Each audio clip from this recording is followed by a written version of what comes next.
Hi, welcome to the Noisy Golfer. This is episode 10, and we are delighted to have a friend of Noisy Golf with us for a follow-up after what's been a really busy year. Ollie Penberthy. Ollie, how are you? I'm great, thank you. How are you? Yeah, we're very good. Very good, thank you. Very good. Again, sorry, Jade couldn't jump on this with us. I know she was wanting to. We've got a very restless 2-year-old at the minute. We won't sleep without her, so unfortunately she can't be with us today. Oh, But we're delighted to have you back. For those of you that don't know, Ollie's been really, really supportive of everything that we've done for Noisy Golf this year in writing what's called the Penbersport Report as part of our blog on our news section. So we'll include that on the link below. But yeah, how's things, Ollie? We want to obviously talk about that. And sort of go through and talk about your performances this year. But how are you? How is your golf? How is school? And let's start there. well, I'm pretty worn out, to be honest, at the minute. It's been a very hectic couple of weeks. I've had a lot of competitions on, and I'm at the stage now in my half term where I need to focus a bit more on homework. And so there's quite a bit of test revision that I need to do, which I'm not too keen on. Okay. What subjects are putting the most pressure on you at school at the moment? What sort of exams have you got coming up? Well, I've got a Spanish test on either Tuesday or Wednesday, and Okay. I've got a music test on Wednesday, and for some reason, I have to play the piano, and that's probably not going to go well. But oh well. What do you have to play on the piano? Is there anything in particular? Well, we were working on a bit of composing and a bit of like writing our own melodies and stuff. And then there's going to be a little bit kind of just knowledge-based questions. So I'm hoping to get most of my marks on that part. Oh, good stuff. My God, I think it sounds like you've got so much going on outside of golf as well. But we know that obviously through the reports that you've done this year, you've been really academic. And it's obviously a big year for you anyway in school, isn't it? What year are you in at the moment? Year 9. Year 9. Okay. So would it be your SATs then this year that you'll be sitting in year 9? Well, we did them back at the end of year 6, I'm pretty sure. So we'll be making our options for GCSE this year. Okay. What are your choices? God, this takes me back way too long ago. But what are you looking to narrow it down to at this stage? Have you managed to decide yet? I've tried to narrow it down a bit, but I'm not the best decision maker when it comes to that kind of thing. I like a bit of everything, so not really sure. Oh, good stuff. Well, fingers crossed it all works out.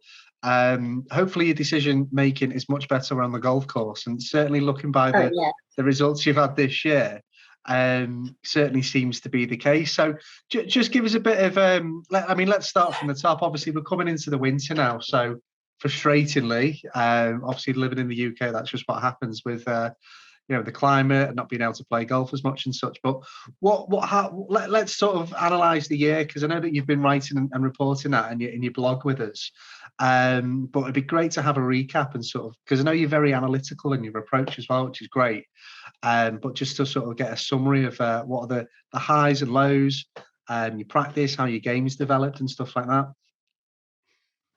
Well, I played, as you know from the report, I've played in quite a few big events that I definitely probably wasn't considering playing in last year, but because of how I've got my handicap down, and I feel a lot more comfortable now playing, that I was able to enter these events, and obviously with the Midlands to win the individual prize when, I was just going, trying to get a bit of experience at playing for my county. To win the individual prize was kind of made me realise that,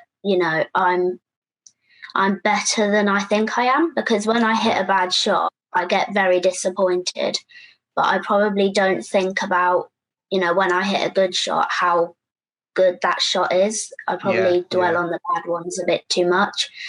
but that probably for me was the highlight this year.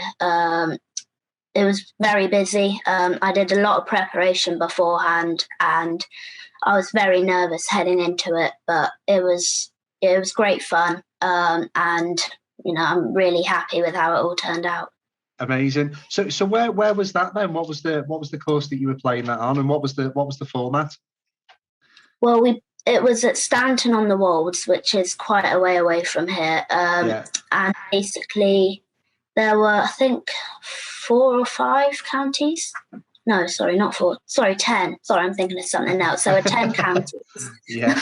And it was combined gross score for all of the 8 players in the team.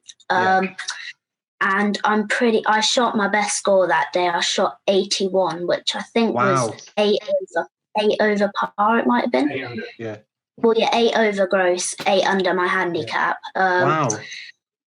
So yeah, it was playing tough because it was the middle of summer, so the course was very firm and the greens were really quick. But yeah, it was a really good day. Yeah. Amazing. Oh man, that's what a feeling that must be then. So it sounds like then what's really interesting is that you've not got in there with massive expectations, but at the same time you've prepared really well for it. Is that right? Yeah, I felt very confident heading into it because I played in a few competitions beforehand and they'd gone quite well. Yeah. But I got to be honest, I wasn't really on the first tee thinking, oh yeah, I've got a really good chance of winning this. But I got to play a practice round, I think, a couple of days beforehand, which really helped because I got a good feel for kind of how the course was playing and how it would probably play on Sunday. And lots of other people I was playing with didn't really have that opportunity. So already on the first tee, I had quite a big advantage over everyone else, and I made that pay. Amazing. So were there any particular, I think a couple of questions in terms of the round then, is that, are there any particular highlights from that round? Like any particularly good shots and the second question is at what point did you, because this is really important, I think, at what point did you really start to think, hang on a minute, I'm onto something, and how did you feel at that point? Well, I played pretty well on the front 9. I'm pretty sure I was 4 under my handicap.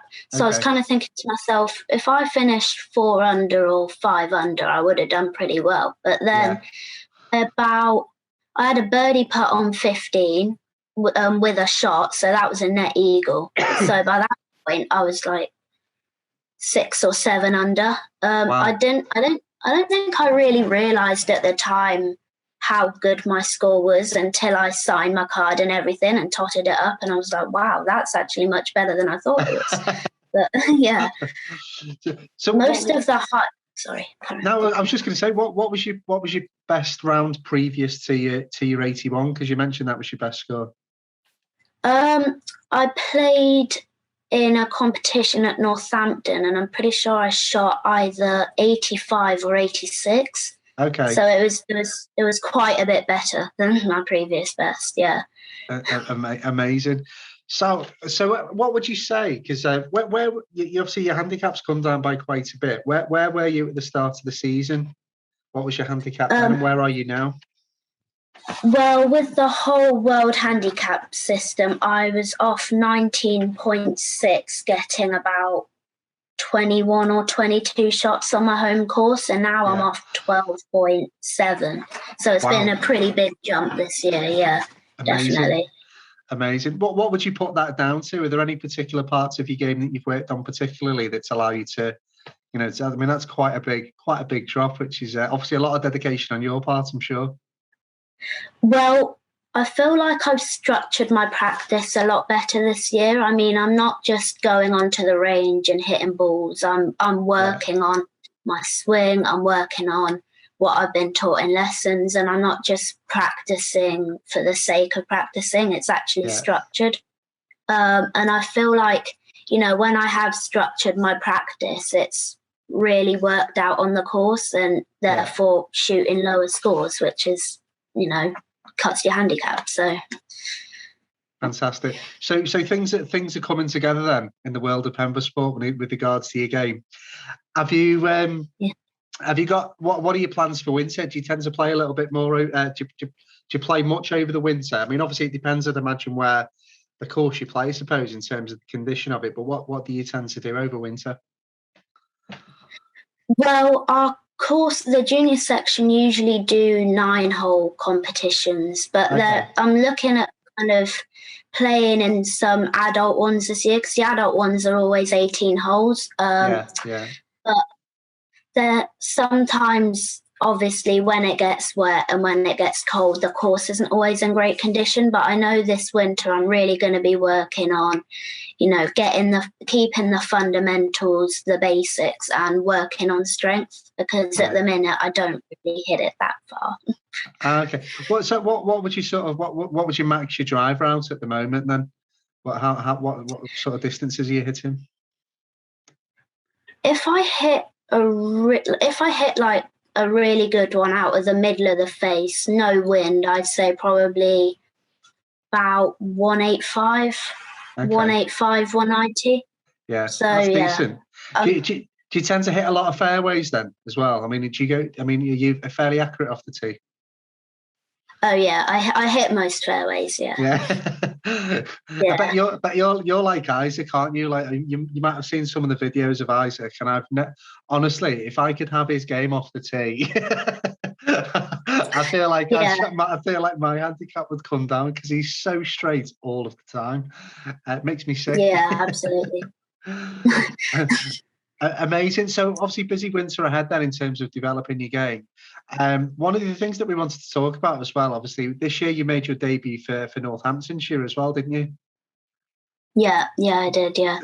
Tell us about that. How, first of all, what's the process? Because I think it would be good for me and also our audience to know as well, is the process to get selected for county golf, and also your experience of that as a whole, really, throughout the summer. Well, I was initially selected a couple of years ago, right before COVID came. I didn't really get to play any games until this year. But to be honest, when I was selected, obviously I really wanted to be a part of the county team.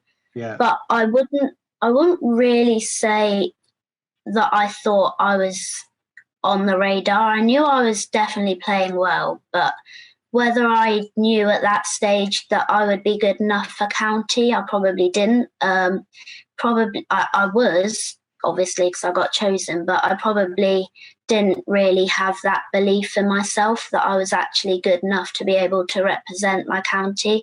Yeah.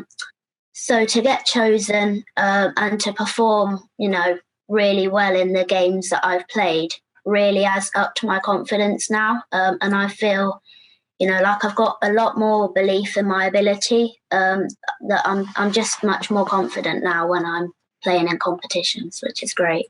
Yeah, you seem it. I remember when we first spoke and we did a video on IGTV. It sounds like you've really it sounds like you've got a lot of confidence in you. I feel like there is a shift in that, and obviously winning breeds that. I remember watching a documentary, it was a few years ago, and it was with Jason Day, I'm sure you've heard of, former PGA champion. And he was saying when he moved from Australia onto the PGA Tour, one of the hardest things for him in his first year was to feel like he belonged, because no longer was he watching these, obviously it's slightly different, but it's the same principle, I suppose, in that he was no longer playing against the people he was watching on TV. They were peers, they were competitors. And I think at first he didn't quite feel he had the game to be there. Whereas once he'd settled in and once he found that he could compete, then his game really developed, because he just had that inner belief that he wasn't out of place. He was in an environment that he was more than able in. And it sounds like you've got that now. Is that fair to say?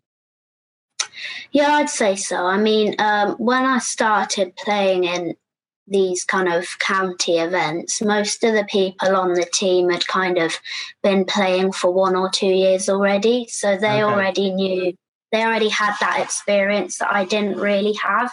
Yeah. But I feel like ever since I played in the Midlands and obviously I won the individual prize, I felt like I belong as much as they do. I might not have been on the county team as long as they have, but I have my right to be there because I can clearly perform as well as they can, if not better. So that's really given me a lot of confidence.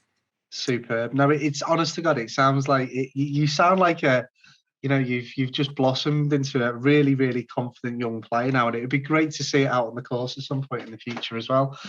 Outside of county golf, what have your sort of other highlights been throughout the summer? Obviously, you played in a lot of competitions. Have there been any other things that have really stood out for you this year?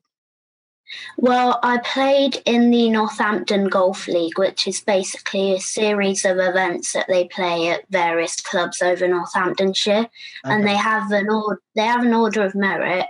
And heading into the final, I was about 10 or 11 points behind, and so heading into it, obviously I wanted to win. Yeah. But the guy in front, to be 10 points ahead, clearly had played great golf that season. So I was kind of thinking, if I can get within maybe 4 or 5 points, I've done quite well. But then, I didn't play my best on the final, but he didn't really play his best either, and it was good enough to win. So that was great because they had a bit of a blip at the presentation. They had a bit of a numerical error and they thought I came second initially. Oh, wow.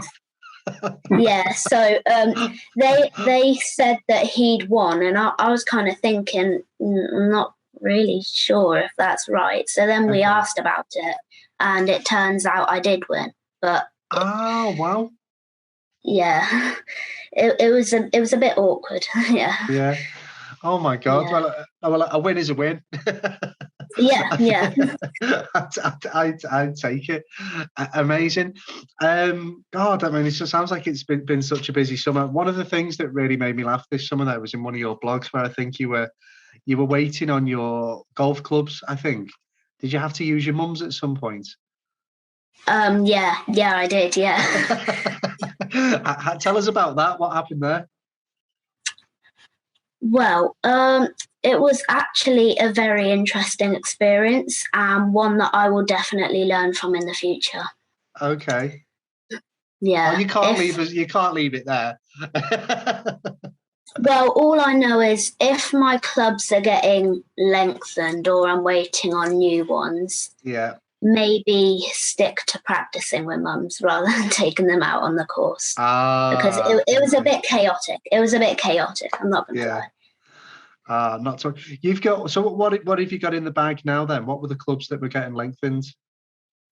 I've got from all of my woods, and then 6 iron down to sandwedge. I've got Ping Prodigies, and basically, when you buy them, you get 1 free shaft extension. So basically, you're kind of getting 2 sets for the price of 1. So we thought, it's kind of a no-brainer. Yeah, amazing. Yeah. And I have to ask this as well. I think, again, I'm thinking back to when we first spoke, I think I may have asked the question is, at what point do you think you might start beating Dad? And you mentioned you already had. Now, fast forward a few months and you improving as a player, what does your handicap compare to your dad? And how does Dad feel about the I'm sure the increased level of competition that he's now faced with? Well, when I was younger, Dad, I wasn't really good enough to compete with Dad, so he'd basically be given a win by the time we got to the first tee. But now I'm a bit better. I'm a bit more confident and I know what I'm doing. And although he's given me, he's only a couple of shots, I feel like, I'm going to beat him more often than not. So, yeah. I'd love to see Dad's face right now to see what he's feeling about that. Do you know what? It's really funny because I took, and again, it's such a shame we're coming into the earlier nights and things because I was having 9 holes with Isaac quite regularly after school, and he's working towards getting a handicap. Obviously, Isaac's only 8, and we played 9 holes, and it was the first time we'd done this, but he wanted V-Bucks if he beat me on Fortnite.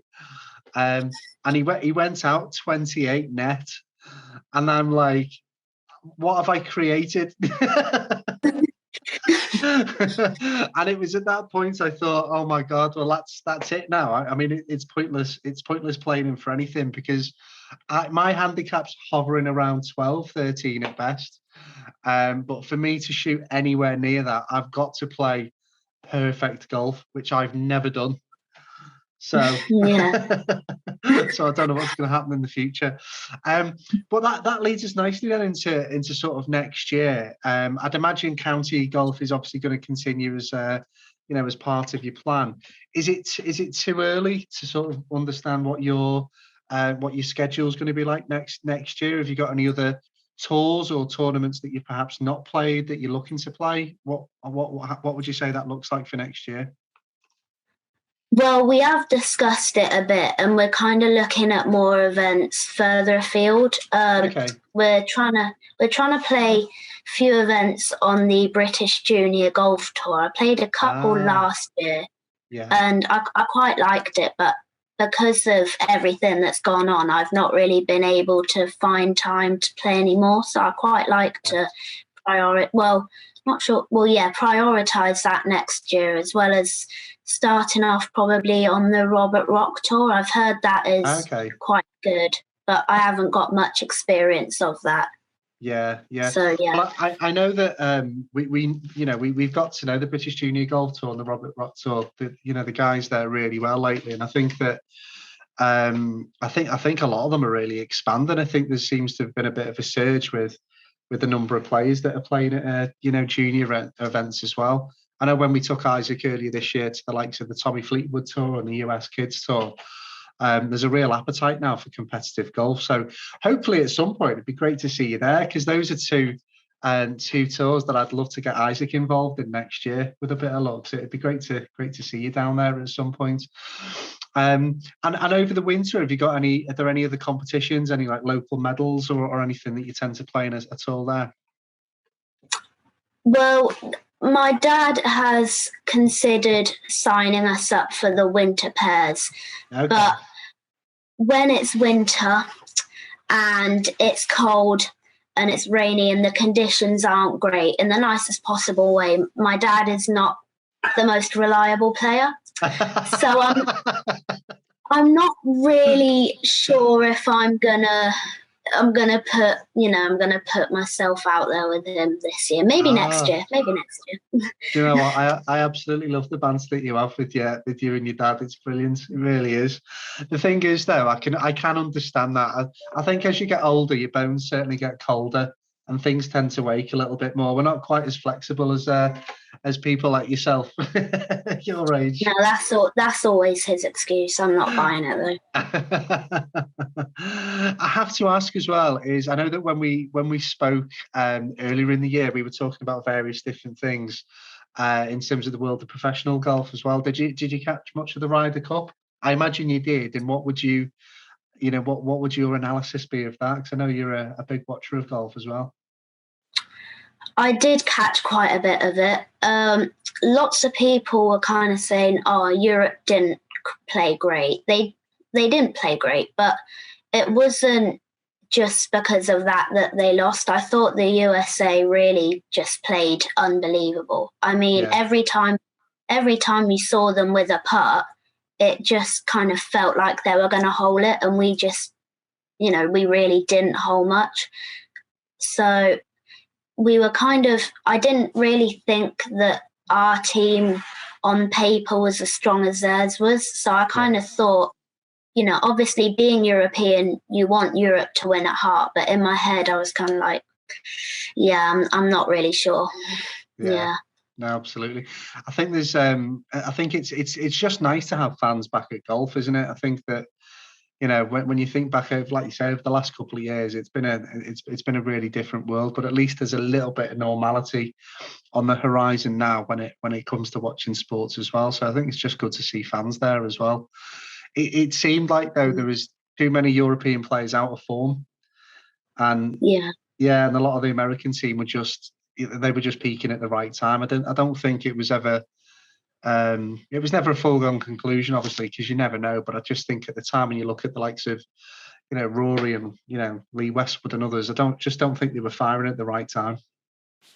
No, I agree. I mean, obviously, when all of Europe are playing at their best, they are a very good team. But you look at like Rory, Tommy Fleetwood, Lee Westwood, because of their performances kind of over last year and the year before, they'd already qualified. But I think coming into it, they probably didn't have their best stuff. And coming into the Ryder Cup, when you're not playing your best, it's not really a very good situation to be in. But, I mean, I know Rory didn't have his best stuff, but the way he played on that singles match against, I think, Schauffele, that was a brilliant performance. So, that was very good. I think it's given him a bit more, it's inspired him a bit, obviously, because he won was it the CJ Cup? A couple of weeks ago. So it sounds almost like it's given the right sort of desire to go on and start winning titles again, which he's as good as he is. I mean, the thing is, when he's that talented and he's still up there, obviously one of the best golfers in the world, you just expect him to win everything. But I think it just goes to show how high the standard is. Yeah, absolutely. I mean, what I've kind of seen watching Rory is that over the last couple of years, especially in sort of the way he's looked on the golf course. I mean, he used to be very bouncy and things were going very well, but you can kind of tell, his body language looks very flat. It all kind of looks a bit like he's not comfortable there anymore. And a couple of years ago, if you said Rory McIlroy wouldn't look comfortable on the golf course, I probably wouldn't believe you. Yeah, but no, absolutely. It just goes to show, for all the successes and the millions and millions and everything that he's won, and obviously he's now a dad as well. I think it also just goes to show how hard golf is. Obviously as you get to an elite level, I think it's more the mental side than I think the technical side with him. But hopefully we start to see the best of him from here on in. Now he's back to winning ways. Yeah. I think after last week or the week before, whenever it was that he won, I think we're going to see Rory kind of coming onto the golf course looking more upbeat and more confident in himself. So hopefully, he's going to knock out a couple more wins before the end of the year, and Rory will be back. But we don't know. Fingers crossed. Do you tend to go and watch golf at all? Because I know obviously we've had the likes of the British Masters and the PGA. Have you ever been to watch it live? I went to watch the BMW PGA at Wentworth. Was it September? Okay. And that was really a very interesting experience. I mean, I was really very excited heading into it, and then to watch all of the professionals kind of doing their practice, working on their drills, it kind of made me think, if I want to get better, this is the sort of stuff I need to be doing now. So it was really a big sort of wake up call, and the kind of things that I need to do if I want to get better. And I got to meet some of the professionals as well, which was really amazing. They were all really nice, that they gave me a couple of autographs, and I got some nice photos with them as well, which they seemed very they were interacting with the fans really well. It was just really good to be a part of that kind of atmosphere again.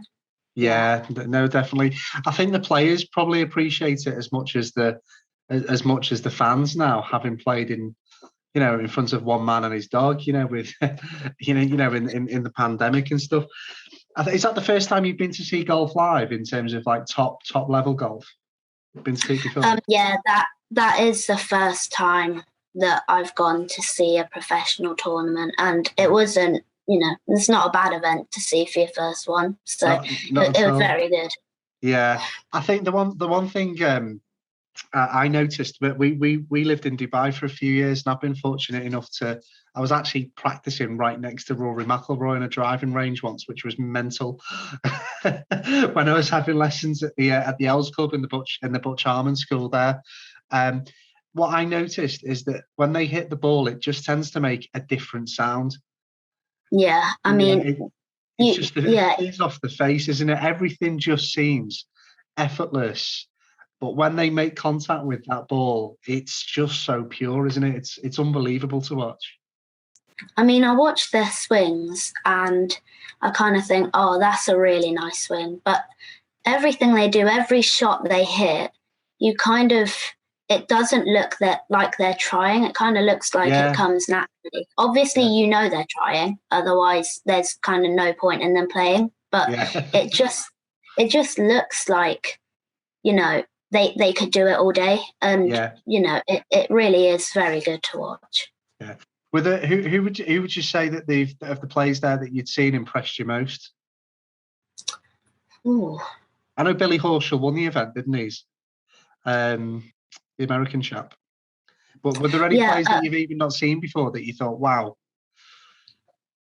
Well, there was a few there that I didn't really recognise, and I saw one of them on the putting green, and he was working on some of the longer putts. Yeah. And he had 5 balls, and the putt was probably about 30 foot, and he held it all 5 times. And I kind of thought, how can you do that? Because he wasn't even lining it up or anything. He was just walking up to it and hitting it. And I thought, wow, just unbelievable. Yeah, I think it's so good to see it up close, isn't it? Because it's certainly, I mean, obviously at your age where you've obviously got your own aspirations and developing your game. I think to have the opportunity to see those guys up close is a real experience and a real inspiration, isn't it? Oh yeah, absolutely. I mean, I got to see some of my favourite players, which you really want to meet them, and obviously you really want to see them play live. And then it takes quite a while after you have seen them for it to kind of sink in, like, I was there, I met them. Wow, it actually happened. It's quite surreal when you're there. You don't want it to end. But it was an amazing day. It really was. Fantastic. I think the weirdest thing is when you see them up close is that they're just normal people, aren't they? And when you watch them on the TV, they almost appear as superheroes. But when you're stood next to them, it's like they've just got something about them that's very different to, the normal everyday member at a club, say. Oh yeah, I mean, obviously you see them on telly, and you know how good of players they are and how famous they are. But you watch them play, and I mean, if I saw one of them on the putting green at my local club and I didn't know who they are, I probably wouldn't think, oh, he's definitely famous, because they just look like any person that you'd meet anywhere. But obviously they've got really an incredible talent, and one that I'm striving to have by that stage, which, hopefully. Well, it certainly sounds like you're heading in the right direction, and it sounds like you've just had a great, as I say, a great, year of golf as well, with successes and trophies. So it's honestly, it's just been really, really good to see your progress and your journey. And we know that, we know that you've inspired our audience, because you're obviously committed to your academic studies. You've spent time writing for us. You're obviously working really hard on your game. And it's just really, really nice to see you having those rewards as we move into next year.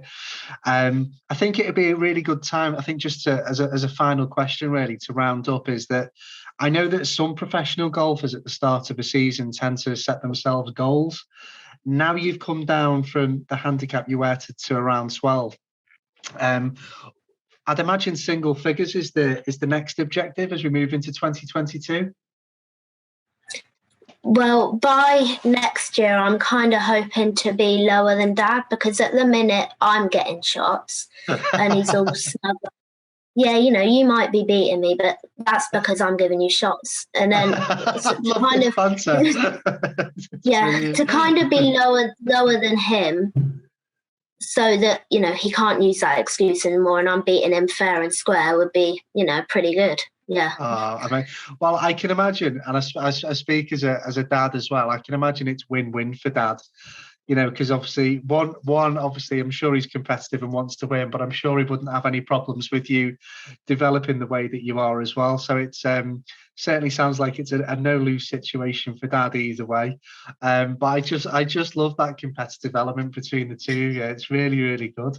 And as I say, I know with Isaac that I'm having that already, and he's 8, and I already feel like I can't beat him ever again. So that's as frustrating for me as well. But at the same time, obviously, good to see that he's developing. But no, that's amazing. I think that we'll obviously continue to follow your journey, and it'd be great, obviously, if you can continue to to chronicle that as well through Noisy Golf.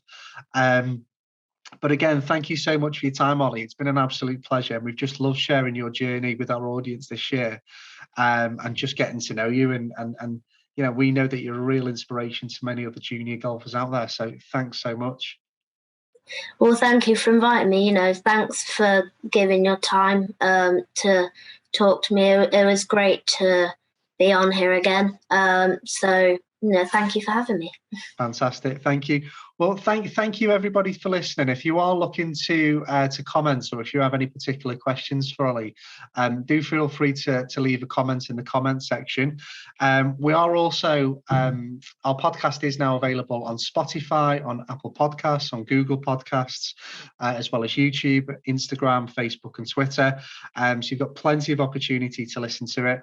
Ollie, you've been an absolute star again. We've loved having you on. Thank you so much for your time. And we look forward to continuing to follow your journey in the coming years. Thank you for having me. Take care, Ollie. Thank you.